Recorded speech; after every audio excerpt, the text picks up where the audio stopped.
Recently, while helping my parents with their estate planning, I noticed they had generously included my stepdaughter alongside my kids and their other grandkids. Though I appreciated their fairness, I mentioned that she probably didn't need to be included since she's set to inherit significantly from her other family. When I got home, my husband overheard and accused me of alienating her. But here's the thing, his family hasn't included my kids in their estate at all, and there's a lot more going on behind the scenes that made me realize some hard truths. I, 35-year-old female, have 2 kids, 17-year-old male and female twin, and 1 stepdaughter, 18-year-old, who I met when she was 11. The other day, I was at my parents' house going over some estate planning as I am the executor. While reviewing, I saw my folks had split their assets to be half for my 2 siblings and I and the other half for their grandkids, all to be distributed evenly. My stepdaughter was included. When I asked them about this, they said they wanted to be fair. Their estate isn't super large, but the sum would be substantial. Think new car.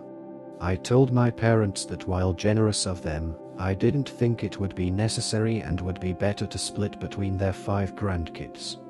When we got home, my husband said he overheard what I said and that I was being a jerk for alienating his daughter. I told him my reasoning was because she is the only child, grandchild, niece on both her parents' sides and that she would be set. Her grandparents own multiple properties. Her uncles are fairly well off and live in a high-of-living area, and well, she's the only kid and it's not looking like that she'll have any cousins. Plus, their collective net worth is substantially more than my side. I also asked him if his parents included my kids in their estate, but he refused to answer. Still, he said I was being a jerk and accused me of not caring about her future. I think I was doing the right thing by looking out for my kids and their cousins. Am I the jerk? Edit. I was told to include this in the post. 1. I didn't argue with or pressure my parents to make a change. I simply mentioned that I don't feel it was necessary for her to receive a monetary amount. 2. My mom plans on giving her a set of family heirloom jewelry that is her birthstone. I think this is quite thoughtful. I'm not a big jewelry person and she has other sets for the other girls in the family, so I feel this is okay. 3. My parents have seen her about 3 to 5 times a year since I met her. 4. My nephews and my kids do not have active relationships with their biological father sides. My niece is a new mom and works at a restaurant. I feel that financial inheritance would be more impactful for them, even as such a small amount. 5. I know my stepdaughter is set to inherit at least 2 houses in a major US city with high cost of living. I found this out a while back after my husband asked me to help him organize his office. I had to read through papers to know how to file them accordingly. The paper was a certified copy and was drafted soon after we married. My kids were not included. I am not sure if it has been updated. I did not ask him about it at the time because I did not have an issue with it. 6. There is distance in the relationship but I don't feel it's my fault. I can explain this. When I met her mom for the first time, she made it very clear that I wasn't her mom. I didn't see this as an issue because I did not want to overstep, and as a mom myself, I could see where she was coming from and respected her request. But as time progressed, our opportunity to spend time together became less frequent. At first, my husband had every other weekend visitation. It became less frequent as she became a teenager because she wanted to spend the night with friends, hang out, etc., which I see as normal teenager behavior. The other piece is that we were never invited to be included in major celebrations for her. We usually celebrated birthdays with her a week after because we weren't invited. My husband was just not us. She's also never spent Thanksgiving or Christmas with us because her mom wanted those days. Again, which I saw as fine because that's her only child. My husband would spend holidays with her at her mom's house, which I encouraged because I knew the importance of father/daughter connections. We also were not invited to her high school graduation. I think she's a beautiful and brilliant young woman and care for her tremendously. But it's challenging to develop deep, meaningful relationships with people you have little contact with. 7. For people putting me in the category of the evil stepmother, saying that I see her as other, don't think that I haven't been trying since the beginning. I include her in every way I can in the times that she is with us, by doing things like teaching her my family recipes, taking her shopping for clothes so that she doesn't have to bring things back and forth, and attending every school athletic event that I could.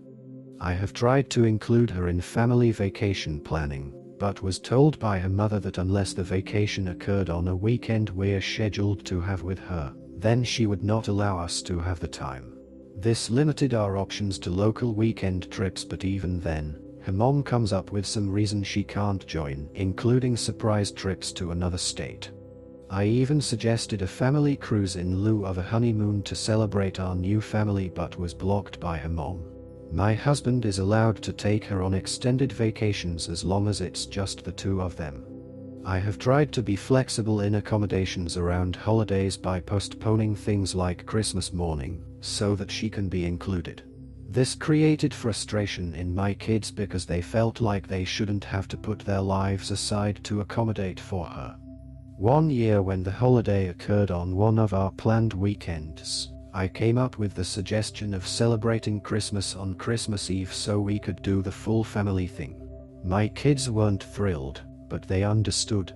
In the end, we didn't end up spending any time with her as her mom told us that she planned on having a dinner party on Christmas Eve and needed my stepdaughter to help her prepare.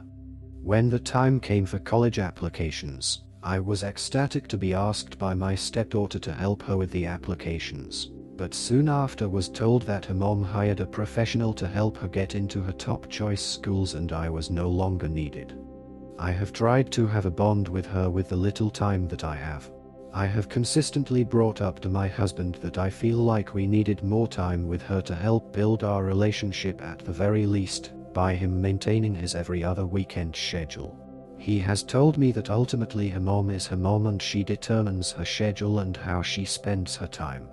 He has also expressed that he fears that if he undermines her mom, then he might lose the time and relationship that he does have with her, and I do not want to be the reason for any sort of break in their relationship.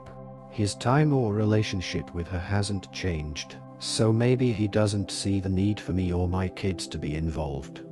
But if he doesn't advocate for us, then what am I supposed to do? Update next day. I haven't had the opportunity to have a discussion with my husband about all of this, as I was waiting to speak with my therapist to get advice on the best way to approach the conversation. However, I did receive a phone call this morning from my father-in-law, who I see as an absolute angel of a man. Apparently, my husband told his mom about our argument and my mother-in-law went off, and this is how my father-in-law found out about it. Father-in-law asked me what my side of the story was and I very emotionally told him everything as I listed in the original post. I told him it was not my intention to alienate stepdaughter in any way and that this whole thing has created a nightmare. After deep breath and slight pause, my father-in-law said that I did the right thing. A few years ago, my father-in-law suffered a series of strokes.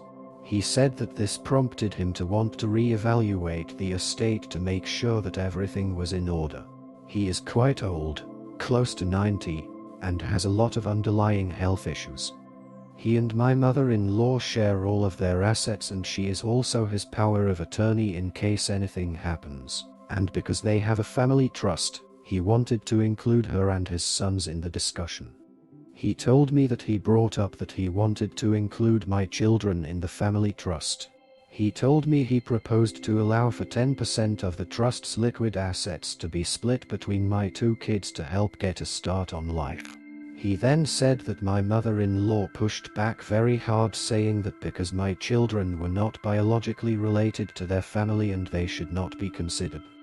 When he asked my husband his thoughts on it, father-in-law said my husband's response was that it was best to keep it in the family, but that he would consider including us in his portion upon his passing if he and I were still together.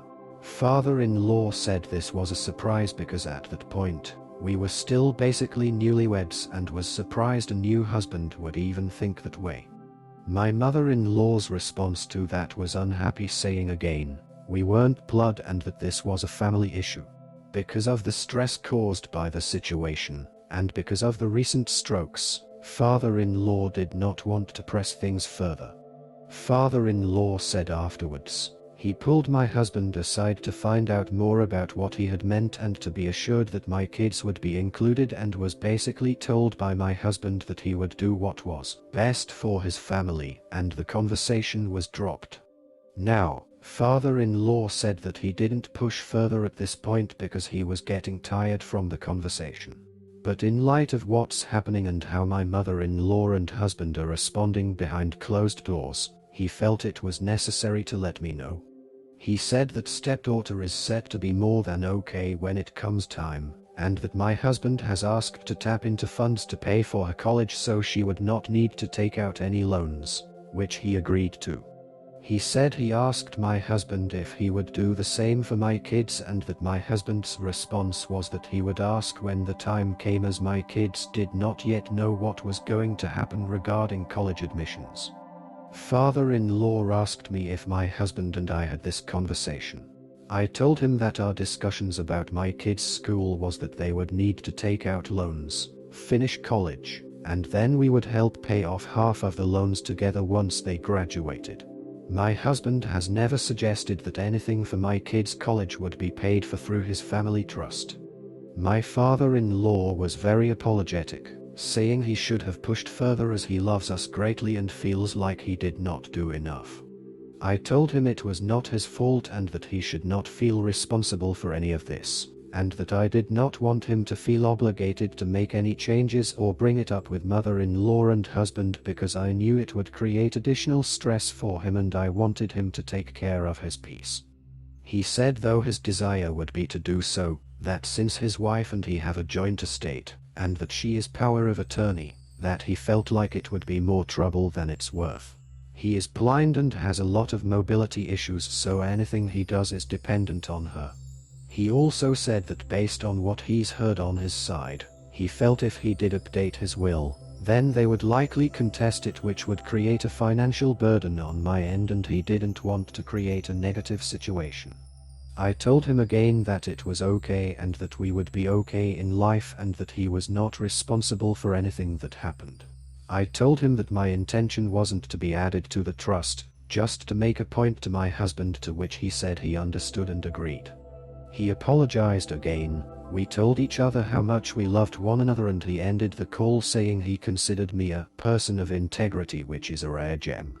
Now that I have this information, I feel like this whole situation brought to light a lot of things I hadn't considered regarding my marriage. Also, writing out everything regarding how my husband navigated his relationship with his daughter and ex-wife really put things into perspective that makes me feel like we were never a priority for him. I'm not sure where to go from here. I plan to bring this all up with my therapist and talk it out to figure out what I should do. But I no longer feel like the jerk for advocating for my biological family because my husband and his side have been advocating for theirs, father-in-law excluded. In the end, what started as a simple discussion about fairness in estate planning exposed deeper issues within the marriage. While she was advocating for her biological children, her husband had been quietly prioritizing his own daughter, leaving her feeling like her family was never a priority for him. Despite the efforts she made to include her stepdaughter, her husband's lack of reciprocity for her children highlighted a painful imbalance. Now, she's left questioning the dynamics of her marriage and the future, realizing that she has always been advocating for her family, something her husband may have been doing all along, but only for his side.